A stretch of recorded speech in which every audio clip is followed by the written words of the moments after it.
Hi, I am your learning friend Subhash Gaikwad. Excellency की दुनिया में आपका स्वागत है और हम बात करने वाले हैं आज construction of triangle when sum of 3 sides are given. Sum of how many sides?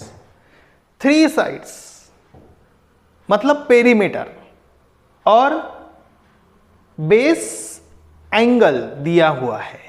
क्या दिया हुआ है? Base angle. जरा देखते हैं। Sum based on constructing a triangle when base angles and perimeter of triangle is given. Perimeter of triangle यानी sum of 3 sides of triangle. कैसे draw करेंगे? तो चलो मेरे साथ। इसके लिए आपको तैयार रहना है। All the material required to draw the diagram in your own notebook. तो ये क्वेश्चन है प्रैक्टिस सेट 4.3 का फर्स्ट क्वेश्चन है, जहां बेस एंगल दिए हुए हैं PQR ट्रायंगल के Q 70 degree, R 80 degree and perimeter दिया हुआ है यानी 3 साइड की सम दी हुई है PQ plus QR plus PR that is what 9.5 centimetre. तो ये ट्रायंगल है, कंसिडर करते हैं। ये ट्रायंगल है PQR, ठीक है। एंगल Q जो है वो 70 डिग्री है और R जो है वो 80 डिग्री है। अब एनालिटिकल फिगर को थोड़ा ऑब्जर्व करिए कि कैसे हम ये तीनों का पेरीमीटर मतलब क्या करना पड़ेगा, हमें कैसे करना पड़ेगा, इसको समझना तो जरूरी है कि नहीं। तो कैसे करेंगे? देखो मैं क्या कर रहा हूं, ये जो PQ है ना, ठीक है, उसके जैसा ही उतने ही लेंथ का एक सेगमेंट मैं RQ रे पर ले रहा हूं। चलो ऐसा करते हैं। RQ रे के ऊपर मैंने जो एक सेगमेंट लिया, let's consider SQ which is equal to PQ। Clear? थोड़ा समझ में आ रहा है, अच्छी बात है। चलो अब क्या करते हैं, PQ जो है ये तो हो गया SQ के इक्वल। अब PR के इक्वल एक ऐसा सेगमेंट लेते हैं जो QR रे पर होगा। पहले हमने RQ रे पर लिया, अब मैं QR रे पर ले रहा हूं, ये देखा, ठीक है। यानी PQ जैसे इक्वल है SQ से, वैसे PR भी इक्वल है किसे? RT से। जरा थोड़ा याद आ रहा है, समझ में आ रहा है क्या है? PQ plus QR plus PR 9.5 है। PQ इक्वल है SQ और PR इक्वल है RT। यानी SQ plus QR plus RT यदि 9.5 हम करेंगे, ड्रॉ करेंगे, तो बात बनने की संभावनाएं हैं। चलो देखते हैं। तो PQ plus QR plus PR 9.5, but PQ is equal to QS, PR is equal to RT। चलो तो उसके वैल्यू डाल देते हैं। PQ की जगह पे क्या डालेंगे? QS, ये QR हो गया। PR के जगह पे क्या डालेंगे बोलो? PR के जगह पे RT, ठीक है, is equal to 9.5। QS, QR, RT ये तीनों की एडिशन करो, क्या मिलेगा? ST मिलेगा। तो ST इज 9.5। तो हमें क्या करना है? ST पहले 9.5 ड्रॉ करना है। ये हो गया एक बेस। तो उसके लिए एक लाइन ड्रॉ करते हैं, ठीक है। चलो तो ड्रॉ अ लाइन। ये लाइन हमने ड्रॉ की, उसके ऊपर एक सेगमेंट लेते हैं ST और उसकी लेंथ होनी चाहिए 9.5 सेंटीमीटर।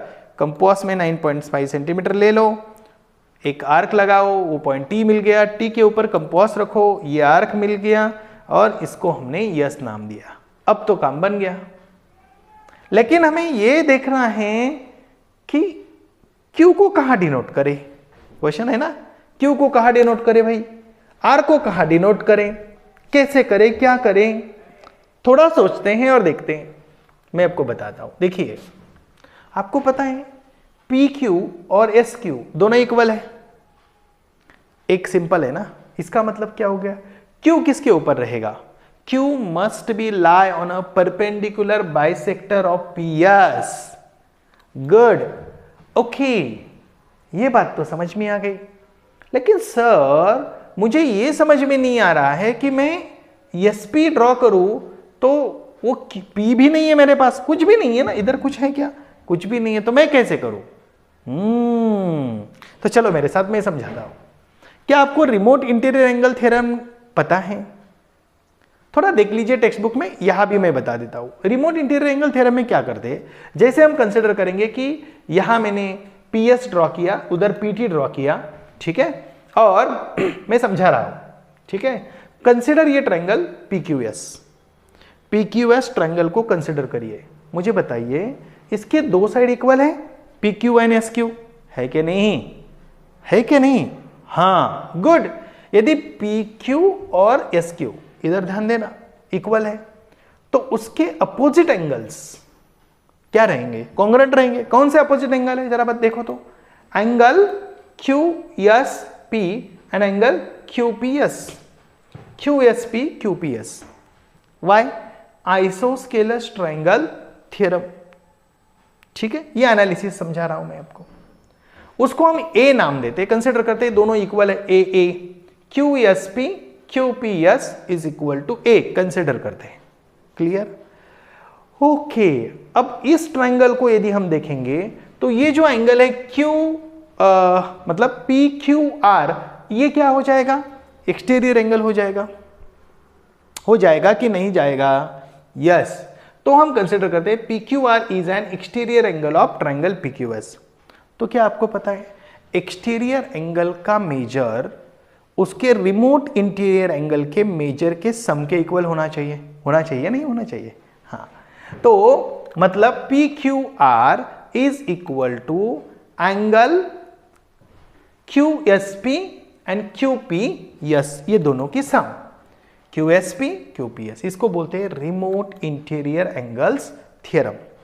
इसको ध्यान में रखना, मतलब कभी भी, किधर भी, कहीं भी इस प्रकार का एंगल हो, मतलब ये एंगल की मेजर ये 2 और 3 के मेजर के इक्वल रहेगी। 1 इज इक्वल टू 2 + 3, ये 2 + 3 समझने के लिए मैंने दिया आपको, यानी exterior angle, measure of exterior angle is equal to the sum of the remote interior angle. इसको हम रिमोट इंटीरियर बोलते हैं। ये कॉन्सेप्ट आपने सीखा होगा, ऐसा मैं समझ रहा हूं, और यदि नहीं समझ में आया था आपको तो अभी समझ में आ गया कि नहीं आ गया?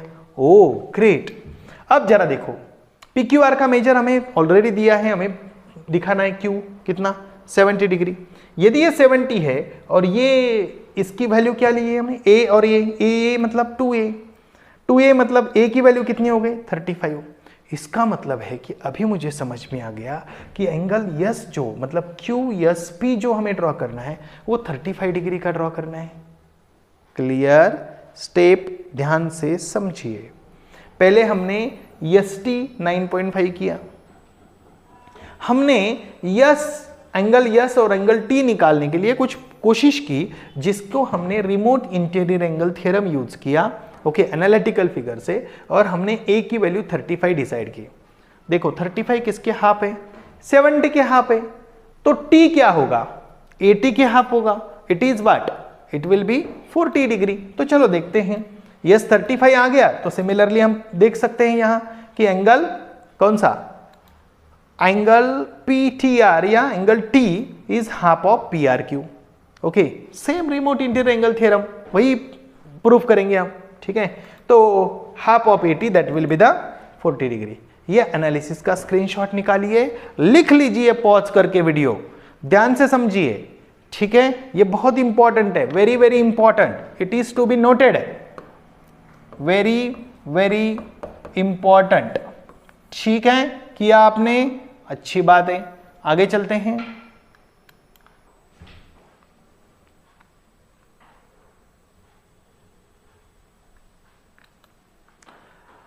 अब हमारे पास 35 डिग्री और 40 डिग्री का एंगल मिल गया। चलो एक काम करते हैं, एंगल यस 35 डिग्री का ड्रॉ करते हैं। इसके लिए आपको प्रोट्रैक्टर यस के ऊपर रखना है और यहां से 35 डिग्री लेना है। ये पॉइंट ले लो और यहां से एक रे ड्रॉ करो। It is what, making the angle with yes T 35 degree. ठीक है, ओके। फिर टी का 40 डिग्री, यहां कंपास रखो 40 डिग्री। हाँ, जब हम राइट साइड पे रखते हैं तो लेफ्ट साइड से काउंट करते हैं, ध्यान से समझना। बहुत बार हम कंफ्यूजन में जाते हैं, कुछ स्टूडेंट्स, सब नहीं। ओके, तो 10, 20, 30, 40। अब यहां हो गया ठीक है, और ये मिल गया। अब ये जो मीटिंग पॉइंट है इसका, इसको इंटरसेक्टिंग पॉइंट बोलते हैं। ये कौन सा है? ये P है, तो ये इंटरसेक्टिंग पॉइंट हो गया P। ठीक है, अब मैंने आपको बोला था, मुझे बताइए कि हमें Q डिनोट करना है और PQ और SQ दोनों इक्वल है, वैसे ही PR और RT इक्वल है, तो हमें क्या करना पड़ेगा बताओ ना थोड़ा सा, कि Q must be lie on a perpendicular bisector of SP। तो अभी सिंपल सी बात है, हमें SP को परपेंडिकुलर बाइसेक्टर ड्रॉ करना है to find out the Q point on ST, and to find out the R point on ST we have to draw the perpendicular bisector to PT segment. Okay, to locate point Q, draw a perpendicular bisector of segment SP. So how to draw the perpendicular bisector, that you already know beta. Yes, good. तो क्या करना है, एक compass लेना है and R मतलब to locate point R draw perpendicular bisector of segment PT, मतलब पहले SP को परपेंडिकुलर बाइसेक्टर, फिर PT को परपेंडिकुलर बाइसेक्टर। चलो तो एक एक काम कर लेते हैं अभी। ठीक है, so taking S as the centre and radius more than half of PS। S को सेंटर लीजिए, मोर देन हाफ डिस्टेंस लेना है। परपेंडिकुलर कैसे ड्रॉ करना है ये कॉन्सेप्ट को ध्यान से समझ लेना बेटा। ये लिया, ये इधर आर्क लगाया, फिर से उसको P के ऊपर रखा, कंपास को रखो, कंपास को P के ऊपर और आर्क लगाओ। जो पहला आर्क लगाया था उसको इंटरसेक्टिंग ही आर्क लगाना है, किधर ही नहीं लगाना है, ध्यान से समझना। लगाया और जो इंटरसेक्टिंग पॉइंट है उससे एक लाइन ड्रॉ करो, जो कि हमें यल बोलेंगे उस लाइन को। ठीक है, अब ये जो लाइन है यल, वो इंटरसेक्ट कर रही है ST को, और कौन से पॉइंट पे इंटरसेक्ट कर रही है वो? Q पॉइंट पे। अब मुझे क्या करना है इसके आगे, taking point T as the centre and radius more than half of PT, draw arcs like this way. ये आर्क लगाया, ये आर्क लगाया, समझ रहे हो ना? PT को परपेंडिकुलर बाइसेक्टर ड्रॉ कर रहे हैं, हाँ गुड। अब क्या करेंगे, यहां P सेंटर लीजिए और ड्रॉ करिए। कंपास अच्छा घूम रहा है ना मुझे भी अच्छा लग रहा है। चलो, तो ये जो इंटरसेक्टिंग पॉइंट है इसको ड्रॉ करो। हो गया। अब जरा देखिए, Q यस इक्वल है कि नहीं, है कि नहीं? इसका मतलब है कि चलो PQ ड्रॉ करो। ओके, सो ये R इंटरसेक्ट हो गया, R पॉइंट ले लिया हमने। अब क्या करना है, ड्रॉ PQ। ठीक है, फिर उसके बाद ड्रॉ, हाँ ये ड्रॉ किया तो ये कितने डिग्री का रहेगा? 70 डिग्री का रहेगा, कॉमन सी बात है, क्योंकि ये 35 का तो ये 70 का रहेगा। 70 35 प्लस 35 70। सिमिलरली PR ड्रॉ करो। अब एंगल PRQ कितने का रहेगा? 80 डिग्री। यस, क्यों? क्योंकि ये 40 प्लस 40 कितना हो गया? 40 प्लस 40 80। तो ये एक्सटीरियर एंगल है इस पर्टिकुलर ट्रायंगल के बारे में। कॉन्सेप्ट को समझने के लिए वीडियो को 2 बार देखिए, उसको 3 से 4 बार आपके टेक्स्ट बुक के एग्जाम्पल्स को, हर एक एग्जाम्पल्स को सॉल्व करिए। कॉन्सेप्ट की जो प्रोसीजर्स होती है वो प्रोसीजर समझिए। पहले क्या किया, ये ST ड्रॉ किया, फिर उसके बाद क्या किया, S और T डिनोट करने के लिए, ये 70 है तो ये 35 आया, ये 60 होता तो ये 30 आता, ये 80 है, ये 80 है तो ये 40 आ गया। ये कुछ अलग रहेगा, मतलब 90 है, 90 तो नहीं रहेगा लेकिन 80 रहेगा, जो भी रहेगा 82 रहेगा तो उसके हाफ आएगा इधर 41। आया समझ में? यानी ये जो एंगल हमें रहेगा इसके हाफ वाला एंगल इधर और इधर आएगा, इसको ध्यान में रखना है। और जब आप लाइन ड्रॉ करोगे तो इसका इंटरसेक्टिंग पॉइंट आएगा, जो इंटरसेक्टिंग पॉइंट आएगा तो SP या PT जो भी इंटरसेक्टिंग पॉइंट आएगा उसको क्या करना है, परपेंडिकुलर बाइसेक्टर ड्रॉ करने हैं। वो मीटिंग जो इंटरसेक्टिंग पॉइंट है, perpendicular bisector of this line and this main line that we have taken as a PQ plus QR plus PR 9.5। Yes, तो उसको हम नाम देंगे, मतलब इधर Q दिया, R दिया, तो ये ट्रायंगल बना है रिक्वायर्ड ट्रायंगल। कौन सा? Required triangle PQR। क्लियर? तो जब हमें पेरीमीटर दी जाती है, बेस एंगल दिए जाते हैं, तब ट्रायंगल कैसे ड्रॉ करना, ये कॉन्सेप्ट आपको समझ में आई। आपको सभी कॉन्सेप्ट समझ में आए होंगे। पहले वीडियो आपने नहीं देखे होंगे तो उसके लिंक मैंने इस वीडियो के डिस्क्रिप्शन बॉक्स में देके रखी है, उसको जरा देखिए, समझिए और learn more, grow more, share, subscribe and like करने को मत भूलिए। Thank you.